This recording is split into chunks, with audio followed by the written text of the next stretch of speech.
Welcome to Backyard Family Fun, the podcast from Pride Pools, Spas, and Leisure Products. In Claxton and Savannah, Georgia, celebrating 50 years serving our community, this family-owned business has spent decades helping create memories that last a lifetime. Whether you're a pool owner, a spa lover, or just looking to turn your outdoor space into a true retreat, we've got you covered right here on the Backyard Family Fun podcast.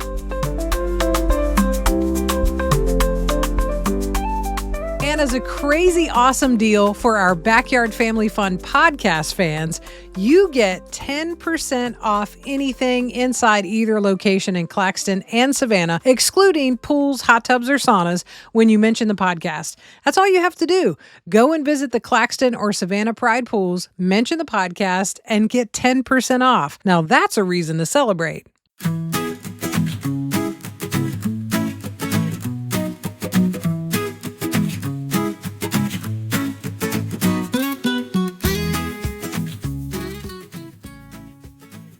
Welcome back to Backyard Family Fun, brought to you by Pride Pools, Spas, and Leisure Products. I am sitting down with Marshall Smith on this episode, and we're talking about maintenance, a very big conversation. And if you are interested in a conversation about spa maintenance, that is on another episode. We're talking about pool maintenance in this episode. Very different, some similarities, but, you know, a lot of folks just have a pool or just have a spa. So, you know, we wanted to make sure we talked to everybody separately and had a one-on-one with everybody, depending on what they have. That's right. Well, thank you, and good to be with you again, Dee. I always enjoy talking shop about pools and spa maintenance, and so it's going to be fun to talk about pools.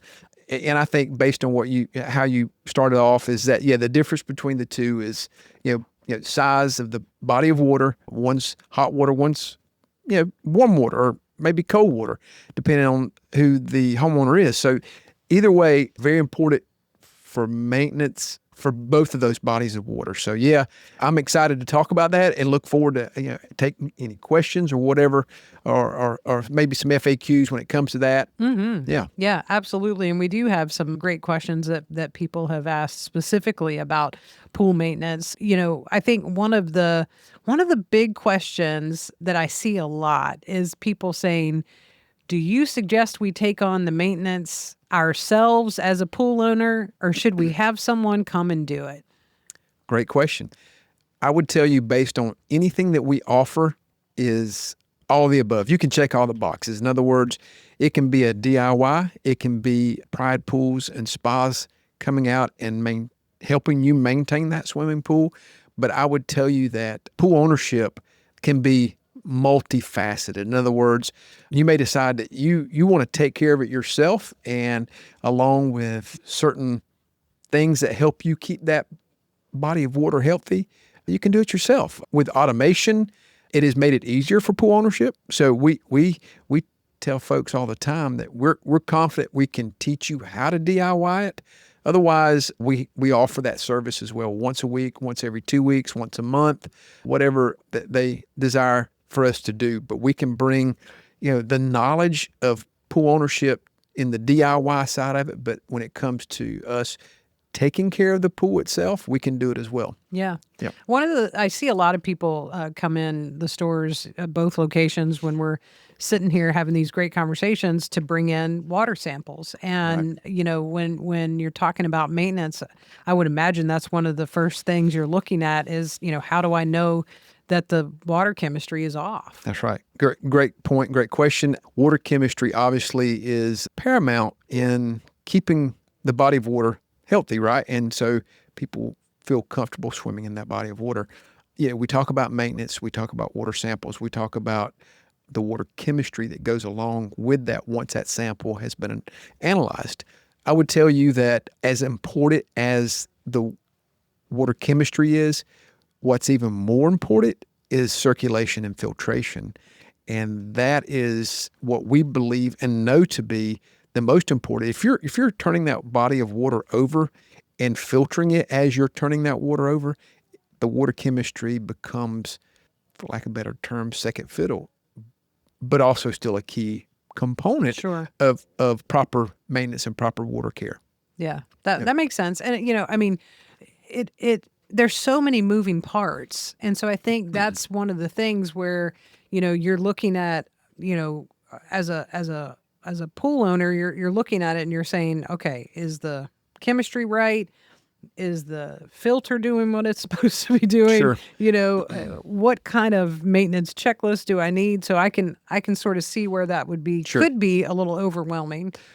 Well, and that's the reason why we feel like we're the experts to be able to help people navigate pool ownership. Again, modern technology is giving us a big tool in the right direction to keeping that pool healthy.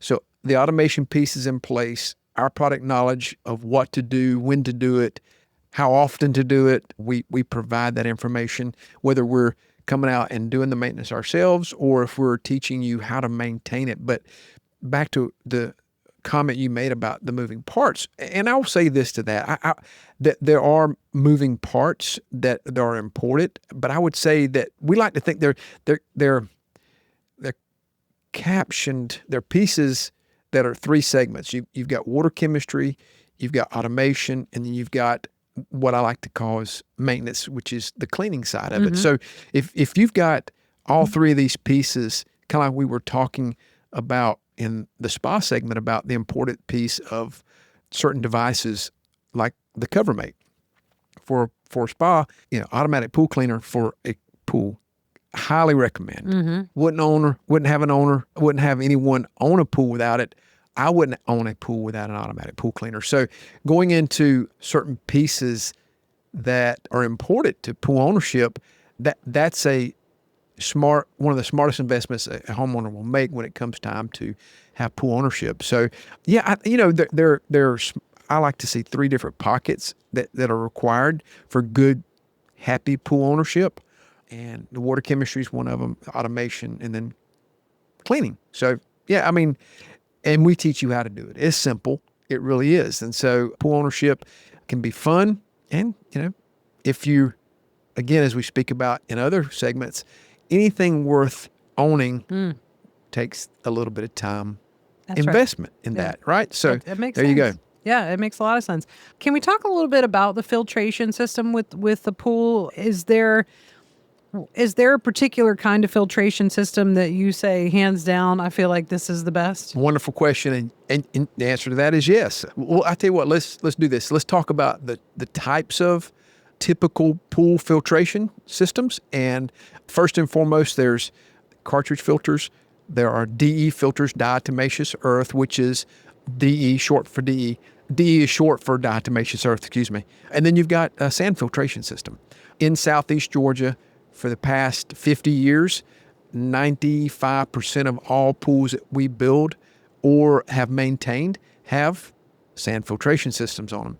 So we highly recommend that. Sand filtration systems make pool ownership easier and easier to maintain. And long term, how to operate it and then how to renew that sand over time, and it's easy. So cost of ownership is less. So ease of maintenance, cost of ownership is less. So we highly recommend sand filtration systems. Yeah. And so you mentioned that being in Southeast Georgia, 95%, which is a huge number. Yeah. Would your opinion of that change depending on environment and location? Potentially. Okay. Yeah, I think so. If you're Northeast, maybe, ambient temperature could have a play in that. It has some impact, may or may not. But for the most part, water chemistry is water chemistry and sanitation is sanitation. So I think some areas like to conserve as much water as possible.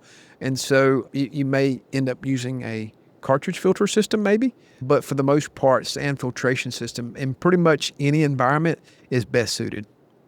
Yeah. Yeah. Well, that's good to know because people move. They do. And if they enjoy swimming as much as I do, they're going to want a pool wherever they land, I'm right? telling so you, at this age, it's part of every process. That's right. If we moved here, what do we wait? Where's the pool going? That's right. Let's talk about that. Make sure there's enough room for that. Or does it have a pool? Yes. If not, is there room for one? Exactly. That becomes a huge conversation. Right. Can you talk a little bit more about the backwash of a filter? What does that mean to those who don't know, and what does that look like? So kind of give an example. If your AC unit in your home has filters in them and they have to be replaced over time, I liken it to that. However, we're not replacing anything, but just we're cleaning the filter media by backwashing. So typically, if you've got a good pressure gauge that tells you what the pressure reading is, if it's functioning and it's staying around the number it needs to, then you don't need to backwash. Let the pressure gauge tell you when it's time to do it, because you can backwash too much. Okay. And so taking the bad out as well as you're taking the good out. So we don't want to do that. So what we want to do is we want it to get the optimal amount of filtration would be let the filter build up its pressure and have a good pressure gauge before you backwash. So backwashing is important to good, healthy water because, again, only do it when the pressure gauge tells you to. 8 to 10 pounds over normal operating pressure is a rule of thumb. And so once it hits that, it's time to backwash. So essentially what you're doing is you're cleaning out your sand filter by any sediment that has been created by the filter media over the past, say, 2 weeks, 3 weeks, month. You know, the weather and the time of year can have an impact on how often you backwash. The amount of trees around your swimming pool can dictate how often you need to backwash. So physical debris, obviously in the pool, will drive up the pressure sooner than it would be if you maybe have your pool enclosed in an enclosure and it doesn't have the impact that, trees are not impacting it, or shrubs or whatever aren't impacting the pool. So you may not have to backwash and rinse as often in an enclosure. So again, let the pressure gauge tell you when it's time to do it.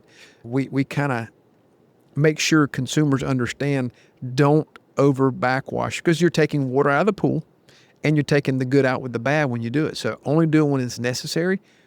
Typically, we tell people, if you've got a moderate environment with a few trees, nothing major, you're probably going to have to do it once a month. Okay. I mean, so we're not going to be doing it daily. We're not going to be doing it weekly. Right. But typically about once a month, once every 6 weeks, you're probably going to have to backwash. So Yeah. no big deal, because you're going to backwash. You're going to lose a little bit of water. It's going to clean the sand, get that filter media ready to go again.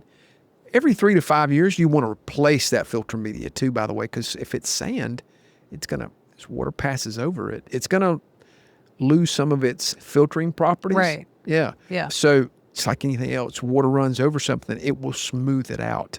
As it smooths it out, it doesn't have the ability to filter as well. So I know I went from one side of that to the other side of it pretty quick, but yeah, backwashing is important. But under normal conditions, probably every 4 to 6 weeks is when someone's going to do it, depending on the environment the pool is in. Yeah, no, that makes a lot of sense. So we're talking about pool maintenance, and I kind of want to get in a little section of a kind of a what if section. I'm thinking about in-ground pool or above-ground pool. What if, and how do we know that we have a leak or something like that? And what do we do in that sort of scenario? It's a great question. Obviously, other than the obvious potentially would be visual. You can see the water level is dropping at a rate that's wouldn't be normal. So if I would say May, June, so we're in June, so you would be, depending on the size of that body of water, trying to kind of give you some estimation about the typical evaporation. Right. You got to consider that as part of pool ownership, that, even though you're losing water doesn't mean that you're losing water due to a leak. It just could be evaporation. So I would tell you, give us a call. Yeah, for sure. Yeah, meaning that you don't know if you've got again, if you've had a pool and you've had it for a year or 2 years or 3 years or whatever, and you go out there and you see the water much lower than what it was the day before, then there's something going on, whether it be a plumbing leak, whether it be something in the system or inside the body of water, inside the pool itself. You'd want us to double check that just to make sure, because you shouldn't lose that much water overnight. Right. Under normal conditions, right? So, again, just have to remind people too, though, evaporation is a normal course of action with a pool ownership, especially this time of year. Right. So, But if it's drastic, I mean, that's when you're probably going to want to pick up the That's phone exactly and say, right. hello, help. That's right. If it's over an inch and it dropped that from one day to the next, Yeah. then more than likely we're losing some of that water somewhere. Yeah. And you know, what does that look like? Obviously, every situation is different. So this is just Right. me being curious. What does that look like in the repair process if you have So something? great question. So, you know, we typically can dive it. We can dive the body of water to check seams. We can check places that we know that are typical for where a leak may be. You know, we can actually do pressure testing. We can do things to make sure that in that body of water, we can rule that out, or we can isolate it in that body of water that's where it's at, or we end up finding it's over by the filtration system, and it's maybe you're losing water outside of your backwash line because your filter didn't get seated proper. Next thing you know, you walk out and there's a big puddle of water that's out by the backwash area, and it shouldn't be there because you're not backwashing. And so there can be little nuances to pool ownership that as you get more invested in it and let us educate, you'll realize that it can be something simple, or over time it could be something that's going to require a little more effort to solve the problem. Yeah, So, yeah. But yeah, you definitely, if it's more than say what you're used to seeing, and that water drops considerably from one day to the next, you might want to do some self-inspection around the filtration system first, just to make sure you're not losing any water over there. Right. And then determine, you might even be able to self-diagnose, but then give us a shout and let us help you get it repaired. Yeah. And if you're looking for any part-time divers, I would be interested in Especially this time of year, right? Yeah. It's time to cool off. Absolutely. Well, we'd love that. That'd be a joint effort. We'd love to do that. It takes a village, right? It does. We can all do it. Yeah. I know this is, well, no, I don't know. I mean, let me just ask. I wonder if it's different regarding the pump for a spa and the pump for a pool when you might know it needs replacing. Great question. And I would tell you very, very similar to a spa pump. It's the noise factor, right? So if you've got, it's kind of like, again, I use it like into a car ownership, you start making noises that weren't there before, and maybe it's making a louder noise than it was, but still humming along, but getting louder over time. Typically the bearings are coming out of that pump, and more than likely it's going to have to be replaced. That's obviously one of the biggest things that you're going to notice about your pump, is it making noises. So pool or spa, typically it's a rule of thumb. First thing you're noticing that the pump is going to go out because change in ambient noise for sure. And then also automation can detect some of that stuff as well to let you know if the pump is not functioning properly. So then it would be diagnose and determine if it's time for it to be replaced or maybe just healed, so to speak, because you can replace a complete pump, or you can replace just the motor. Depending on the age of the system would dictate the path I would suggest. So, right. Yeah. Last question. You've mentioned a couple of times about automation and how important that is. Would you talk a little bit about like the cost associated with having an automation system? Sure. And maybe even not having one? That's right. Being in business for 50 years, I've been a part of this industry for the bulk of those 50 years. And so I've seen it evolve from mechanical timers that were just basically, it was like a dial and it just turned, but it turned automatically, and it turned the pool on and off. Right. Or some people would just bypass the automation altogether and just put their pool pump on a switch, and you just turn it on, you turn it on, you flip the switch, right? So depending on if you're running 220 volt or 110 volt, or in this case 240 or 120, you're going to say to yourself, what's going to serve me best? But what we tell people is those mechanisms have come so far in how that pool operates and saves you money, because what it does is it can turn the pool pump on 12 times a day. If you want it to come on and off 12 times a day, you could do that. You automated your pool cleaner. You can automate that. You can automate your lights. You can automate all things that are pool associated to come on and off. And so hence it's going to save you time because you're not having to do it. Yeah. And it's going to save you energy because you can have it on and off as much as you want. So the automation and being able to set up a pool or a spa with that in mind makes pool or spa ownership easier and a whole lot more cost effective. So automation, we've embraced it. It's funny. We built so many pools over the years that the mechanical automation was what we did for the most years. It was a twin timer system. It was 24-hour time clocks, and we set it up, and consumers could set their pool and their pool cleaner time clocks to come on and off, and it worked. It worked wonderfully, and it still works today. It's very effective, and from a cost perspective, it is still the most cost-effective way to semi-automate your pool because you can only limit, you're limited with the mechanical pieces than the automation pieces. So the automation upfront cost is more. So you're going to spend a little more for the upfront digital automation than you would for the mechanical automation.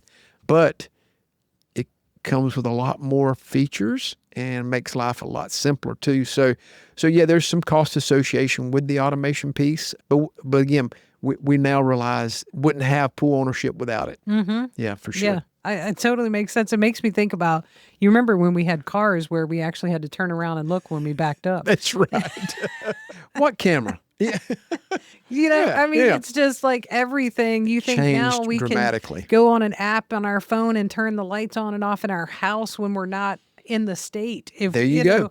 It's just, it's same automation with your pool, D. Yeah. You can do the same thing. So if you've got a Bluetooth connection and you got what you need on the device that you've purchased, and you can put that app on your phone, there you go. You can be pretty much anywhere in the world and operate that pool or spa. So that technology has come a long way, and it's been applied to our industry as well. So it makes it fun. Yeah, it's good. Yeah. It does. The Jetsons knew what they were talking about, They did a long time ago.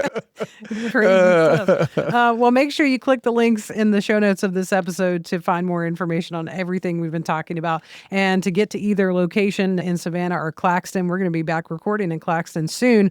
So maybe you'll pop in and we'll see you. And that'll be a nice thing. You can ask your questions. We'll answer your questions. There's a link for that as well. Marshall, always a good time to sit down and talk to you. I enjoy it, Dee. Thank you for having me, and look forward to seeing you soon. Absolutely. Take care.